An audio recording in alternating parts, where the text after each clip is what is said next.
רמדאן כרים, כול העם ואנתום בחיר. שלום לכם, אני מברך את אזרחי ישראל המוסלמים ואת המוסלמים בעולם כולו לרגל תחילת חודש הרמדאן. זהו אחד המועדים החשובים ביותר בלוח השנה המוסלמי, ואני רוצה לאחל לכולכם שנה טובה במיוחד. אנחנו חווים אותה ברגע מאוד דרמטי בהיסטוריה של האנושות ובהיסטוריה של המזרח התיכון.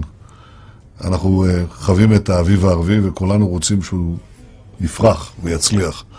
אני יודע שזה נכון לגבי אזרחי ישראל הישראלים שיודעים את טעמה וטבעה של הדמוקרטיה ויכולים לשמש מגדלור לאחיהם במרחב הגדול הזה. אנחנו רוצים בהצלחת החברות הערביות, אנחנו רוצים בהצלחת הדמוקרטיות הערביות. אני יודע שאם תהיה דמוקרטיה אמיתית, יהיה גם שלום אמיתי.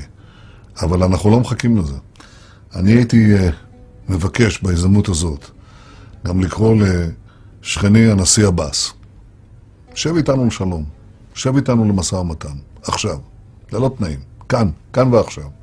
שני העמים שלנו מחכים, מייחלים, שאנחנו נעשה את המעשה הזה. אני יודע עד כמה זה קשה.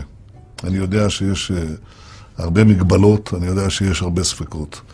אנחנו נוכל להתגבר על זה רק אם ישב איש עם רעהו ועם שליחנו, וננסה להתגבר על המכשול ולתת עתיד של שלום לא רק לשני עמנו, אלא גם בראייה כוללת לאזור כולו.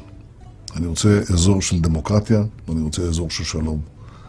ואני רוצה לברך אתכם בשלום.